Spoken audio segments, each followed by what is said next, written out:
ይህ አዋዜ ነው። ውስጥ አዋቂዎች እንደሚጠረጥሩት ከያኔ እጅጋየሁ ሽባባው ምናልባት እዛው ኒውዮርክ ናት። ከምትወደው ኢትዮጵያ ሬስቶራንት ግን ቀርታለች። ታዘወትረው ነበረ ወይ በመምጣት ወይም ቴካዌይ በማዘዝ ይላሉ። የተበጣጠሩ ምንጮች በተሰባጠረ መንገድ የዚችን አበቄለሽ የዜማ የግጥም የቃና የድምፅ ልሳን ከኢትዮጵያ ሬስቶራንት በኒውዮርክ ጋር የተሳሰረ ትዝታና ችግሯን ለዋዜ ጠቁመውታል። አያት ነበር ሶስቶና አለች አንድ ምንጭ። አንገተ መቋን በቴዲ አፍሮ ጥልቀት የምትጽፏን በአስተራወቀ ምጥቀት የምትስረቀረቀዋን በዘሪቱ ከበደ ቃና የምታቀነቅነዋን የ42 ዓመቷን ጂጂን ከሬስቶራንቱ ጋር አያይዛ ስትናገር ሶስቱ የኛዋ ጂጂ የሷ ቢል ላስዌል ባለቤቷ የነሱ የባልና ሚስቱ ፍቅር ሕፃን አማን ሶስቱ ነበሩ። አዋዜ ነበሩ ሲል በተሰበረ ልብ ነው። ምክንያቱን እንጃ። ይህ የፍቅርና የሙያ ጥምረት በልጃቸው ማስተሳሰሪያ ደግሞ ድንቅ የትዳር ሕይወት አሁን የለም፣ ተፈቷል። የጂጂ የቀድሞ ባለቤት ቢል ላስዌል ታላቅ ሙዚቀኛ ነበረ። የሁለቱ ጥምረት ሕይወትን ከመጋራት ባለፈ የከያኒዋን የሙዚቃ እምቅ ችሎታ ያወጣም ነበረ። ፀሐይ፣ አንድ ኢትዮጵያ፣ ጉራማይሌ የመሳሰሉትን ዜማዊ የቁም ነገር መድበሎች ያክተለተለ ጥምረት ነበረ። አሁን የለም። ምክንያቱ ምንኙን ምን መነሻው ግን ኢትዮጵያ ሀገሯ መታ በጊዮን ሆቴል ከዓመታት በፊት ካካሄደችው ኮንሰርት በኋላ የተከሰተ መሆኑን ብዙዎች ይናገራሉ። በኢትዮጵያ አዋዜም በአዲስ አበባ ያስተዋለው ነበረ።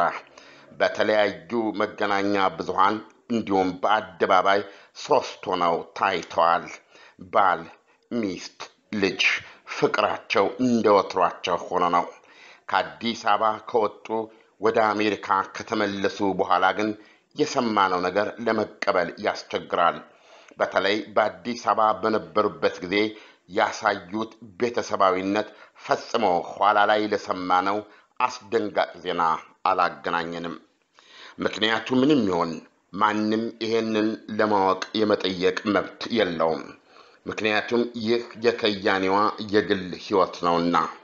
ነገር ግን የከያኒዋ ሕይወት ከትዳሯ መፍረስ በፊትና በኋላ ሊባል በሚችል ፍጹም የተለያየ ሁኔታ ውስጥ የሚገኝ ከሆነ ግን በሚሊየን የሚቆጠር አድናቂዋ የከያኒዋን ደህንነት በተመለከተ የመስማት መብት አለው።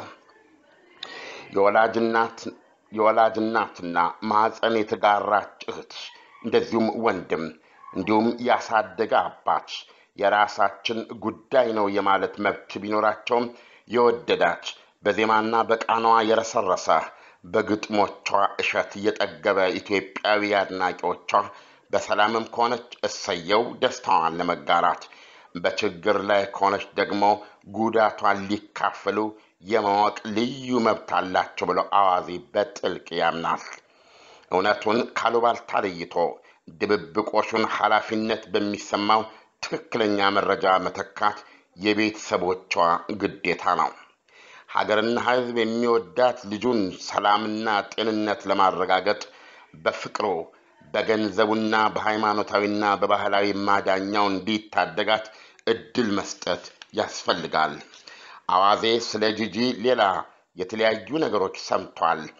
እውነቱን ውሸት ስላልተረጋገጠ ብቻ ሳይሆን ቢሆንም እንኳ በአደባባይ ላይናገረው ይመርጣል።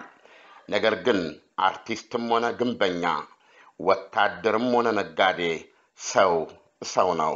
የተሰራው ከደም ከአጥንት ከስጋ ነው። ፈራሽ ነው። በሰው ላይ የሚደርስ ሁሉ ይደርስበታል። ስለዚህ አላስፈላጊ ድብብቆሽ በተለይ ለተጎጂው አይበጀውም። ለተጎጂው የሚበጀውን ማድረጉ ብልህነት ነው ብሎ አዋዜ በጥልቀት ያምናል።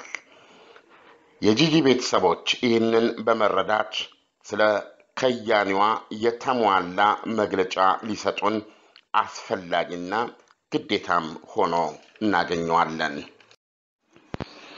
በተረፈ ጂጂ ናፍቀሽናል። ይህ አዋዜ ነው።